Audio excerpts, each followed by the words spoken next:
Thank you very much, guys. I want to kick this off straight away. Team compositions coming out here for Royal Club. First pick Thresh, or first rotation Thresh, is the first time Zero has not played either Janna or Nami this entire World Championship. The Fizz, the Irelia, the Vayne. Care to expand or share some insight? I think the two things that Royal Club needs to change right now is they need to stop picking these individual skirmish champions, like Joe pointed out at the end there as well. Like, if you're going to pick an Irelia, you need to be able to win your lane, and you need to call your jungler around when you're about to get dove under your turret. And at the same time, like, what has been working for Royal Club is protecting Uzi, but don't tunnel on that either. You don't need to babysit in bot lane. They were fine playing 2v2, and Insec had to be on the top side of the map or middle, just helping the snowballs, those carry picks. Just let Uzi and Zero take care of their own. They're good enough to do that. I think this game was summed up pretty well by the casters, who said Star and Royal Club really just picked 3 losing lanes. Fizz loses to Orianna early. Vayne obviously loses that matchup early. And then Irelia, I feel like it's a 50-50 matchup from watching Wicked play it, but he really made that into a Ryze winning matchup.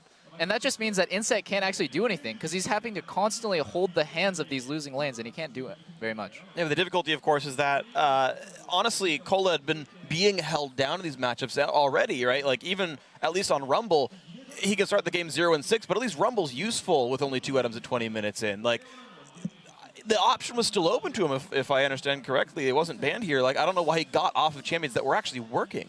I mean, he probably knows the matchup, but what keeps on happening right now is there's a minion wave gets stacked in front of his tower. He will walk up for 1 or 2 CS, take a horrible trade, and then at the same time, Clearlove is looming around the corner, ready to just jump on him, and Insec is nowhere in sight. So that's 1, a communication error, and 2, just a lane misplay. Either of those people can spot that, and you can't get dove, especially not twice, not like this and not at this level. Let's pull the first replay up. I think it really highlights just how well Edward Gaming were playing and punishing Starhorn Royal Club. First thing, 16 minutes in, 4K gold lead, 3 towers to 0. They had lost a dragon, but Freak, talk me through this play as we roll it out.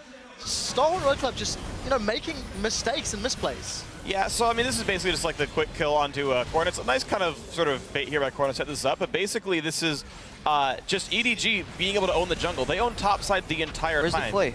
Right, well sure, but a lot of this comes off the fact that just the top lane is so overpowered compared to everyone else here. When Ryze comes down, it makes it a whole lot easier, whereas Cola's fairly useless. And again, he's picking this duelist champion when winning top lane has never been something that Starhorn Royal Club's been doing. And they're choosing to fight that 4 versus 5, which is the most mind-blowing thing. It's either Uzi isn't communicating or the team isn't making good reactive decisions off of what Uzi is saying. He's probably saying, I'm pushing bottom lane, Name can be anywhere, and he was there. It really felt like Starhorn Royal Club were disjointed this game. Let's get to the next replay before we talk more about the bigger picture.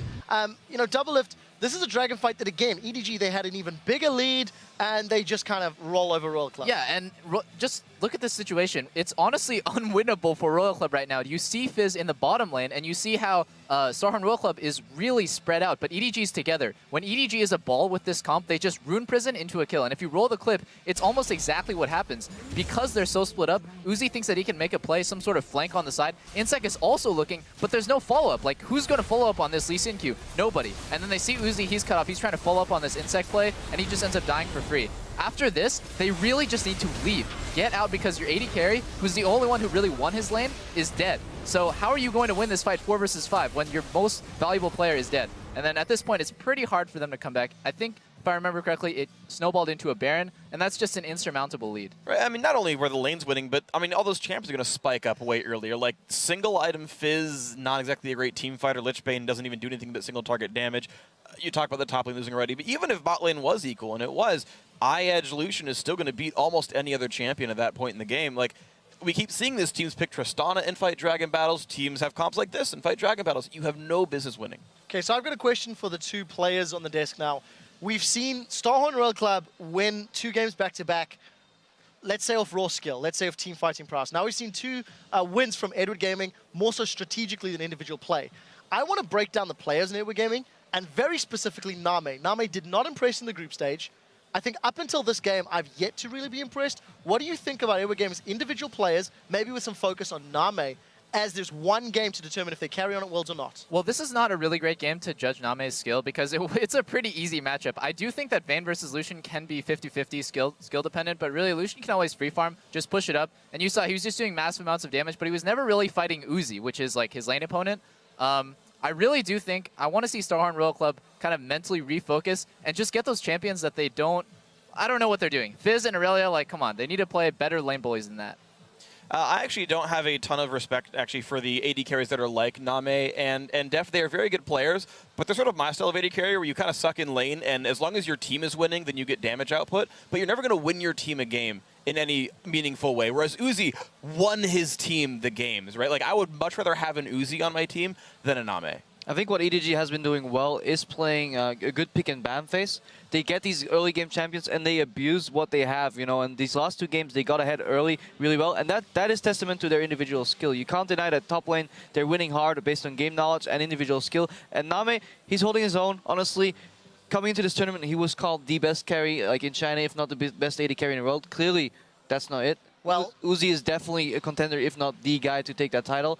But the last 2 games, he's playing a lot more solid. Name, the most hyped, Imp probably delivering, and Imp himself saying to Uzi, I feel you're the best AD carry. But Final thoughts? Even then, Imp lost lane to Wild Turtle almost 4 games in a row. I think he lost lane to Wild Turtle 3 games in a row. I've yet to see Uzi mess up like really hard in lane. This guy, I think he is the best AD carry in the world, no doubt. Well, we'll see if his Worlds tour can continue. Game 5 coming up shortly. We are going to take one last final break, and when we return, Starhorn Royal Club and Edward Gaming will face off in Game 5 of this knockout round.